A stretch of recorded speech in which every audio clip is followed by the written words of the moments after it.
सुप्रभात बच्चों। मैंने आपको दुर्बुद्धि विनश्यति तक पाठ पढ़ा दिया है बच्चों, और मैंने उसमें से काम भी आपको दिया होगा। मैं विश्वास करती हूँ आपने उसको कर लिया होगा बच्चों। अब काम तो हो रहा है, लेकिन साथ ही साथ मैं आपको एक टेस्ट दे रही हूँ उस पाठ में से, और उससे पहले स्वावलंबन तक पढ़ा दिया मैंने आपको। स्वावलंबन और दुर्बुद्धि का एक टेस्ट दे रही हूँ। मैं सिर्फ आपको यहाँ पर प्रश्न पढ़ के सुना रही हूँ, आप इसके उत्तर करके रखेंगे। जब हम नेक्स्ट क्लास में मिलेंगे आपसे, तब मैं इसके उत्तर आपको बताऊंगी। आप उसको चेक करेंगे कि आपने कितना सही किया है। बच्चों, बहुत ईमानदारी से आप इसको करें, इससे आपको पता रहेगा कि आपने कितना सही किया है, आपको कितना याद हुआ है। और ये पेपर आप फिर संभाल कर रखेंगे बच्चों, ताकि ये आपके टेस्ट असाइनमेंट लगाने में काम आए और इसमें नंबर जोड़े जाएंगे। ठीक है बच्चों, चलिए मैं आपको प्रश्न पत्र दिखा रही हूँ। अतिरिक्त अभ्यास पत्र है ये, अतिरिक्त अभ्यास पत्र। ठीक है, चलिए। हाँ जी, सब ध्यान से देखेंगे, और इसको अभी नहीं करना है आपने। आप अभी प्रश्न सुन लीजिए, फिर उसके बाद मैं नेक्स्ट क्लास में आपसे आंसर पूछूंगी, आप इसको करके रखेंगे। ठीक है, प्रश्न नंबर 1 20 नंबर का है ये बच्चों। मैंने यहाँ लिखा अतिरिक्त अभ्यास पत्र संस्कृत अंक 20।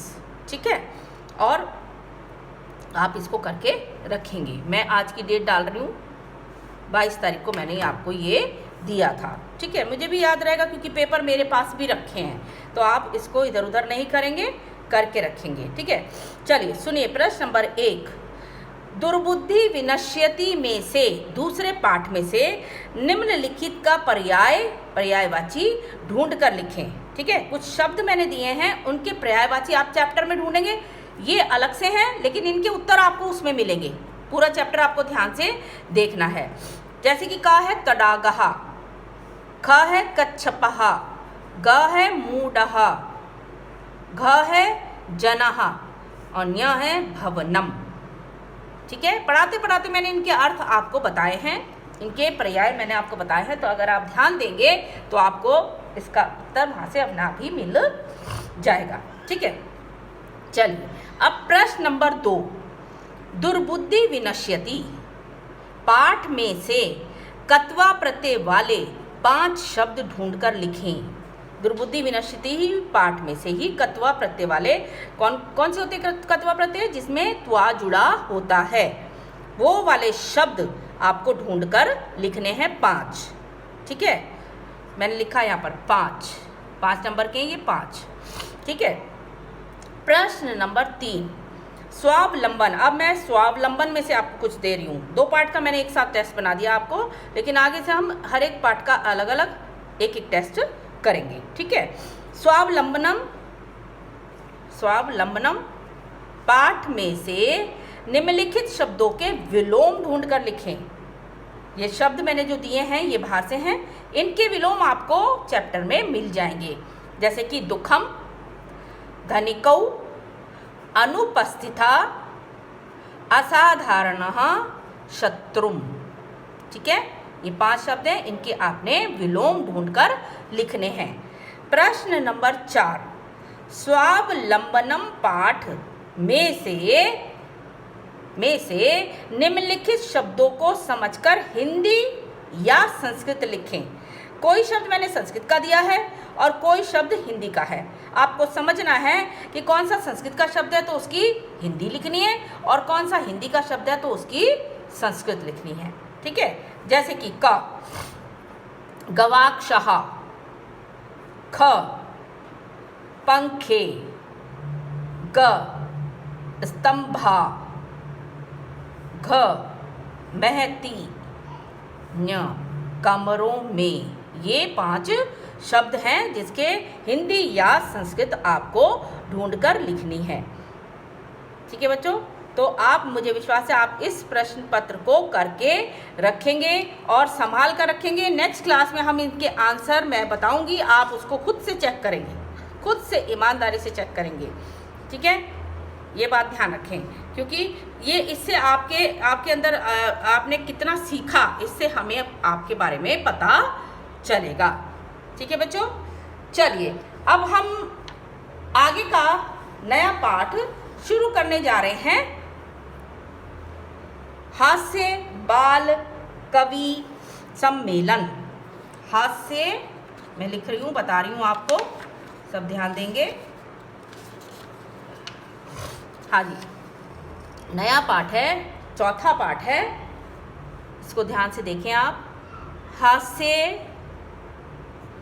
बाल, ये सब मिला हुआ है, कवि सम्मेलनम। ये एक मजाकिया पाठ, हंसी मजाक के लिए बनाया है, ठीक है, और जिसका मतलब है बच्चों का हास्य कवि सम्मेलन। आप भी सुनेंगे तो आपको भी अच्छा लगेगा। हाँ, बच्चों का हास्य क्या होता है? हंसी मजाक, हंसने वाला। कवियों का सम्मेलन, जो बच्चे हैं, ये एक तरह से एक नाटक के रूप में यहाँ पर ये पाठ दिया हुआ है, ठीक है। और यहाँ पर बहुत से अवयवों का प्रयोग किया गया है, अव्यय पद आए हैं, फिर यहाँ पर तीनों लिंगों, तीनों वचनों और सभी विभक्तियों में एक ही रूप में होता है, सबका रूप एक ही होता है, ऐसे करके मिलाकर यहाँ पर बताया गया है, ठीक है। अव्यय क्या होता है? जो तीनों लिंगों, तीनों वचनों और सभी विभक्तियों में सदैव एक ही रूप में होता है, अर्थात जिसका व्यय अर्थात परिवर्तन नहीं होता, वह अव्यय कहलाता है। अब यहाँ पर अव्यय सिखाया गया है। अव्यय इस पाठ में अव्यय क्या होता है?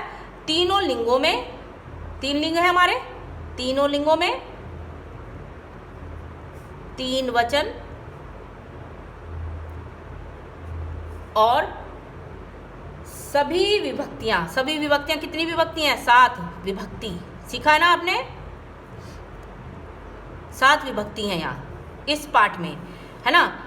उनसे बने हैं अव्यय, और ये जो अव्यय हैं, इनमें परिवर्तन मतलब बदलाव नहीं आता। कहने का मतलब ये है, अगर हम कह रहे हैं कि, हाँ जी, जैसे कि कह रहे हैं बालः सुंदरः, है ना, ऐसे विशेषण करके लगा दिया कुछ, है ना, तो सुंदरा जो है रहेगा ऐसी, ठीक है।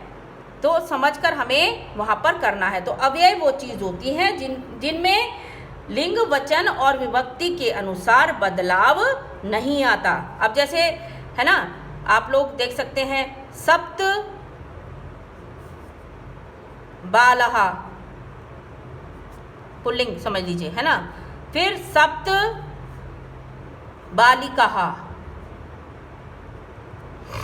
ठीक है। फिर सप्त पुस्तकानि, ठीक है। तो इस तरह से इनमें बदलाव नहीं होता, जो हम धीरे धीरे पढ़ेंगे। अब जैसे कहेंगे हम बालिका अत्र आगच्छति,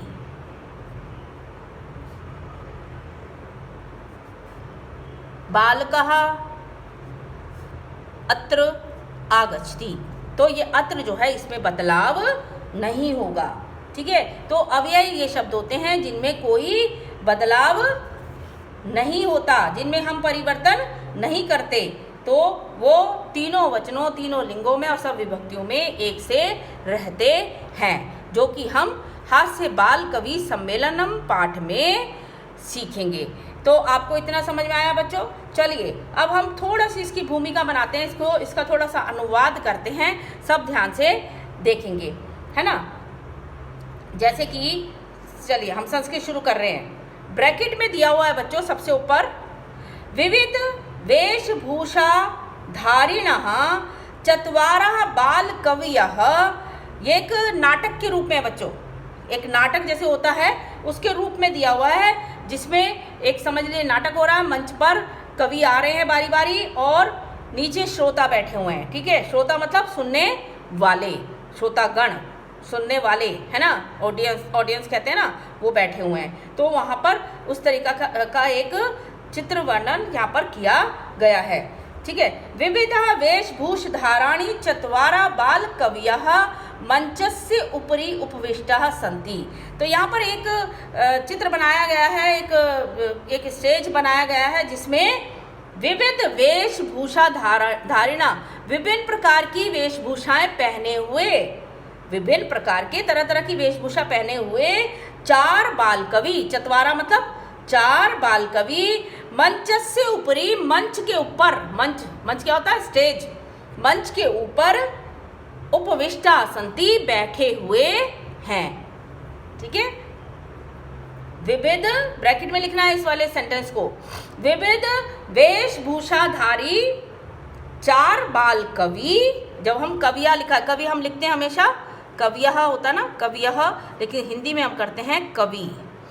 4 बाल कवि मंच के ऊपर बैठे हुए हैं। उपविष्टाः सन्ति मतलब उपविष्टाः सन्ति यानी कि बैठे हुए हैं।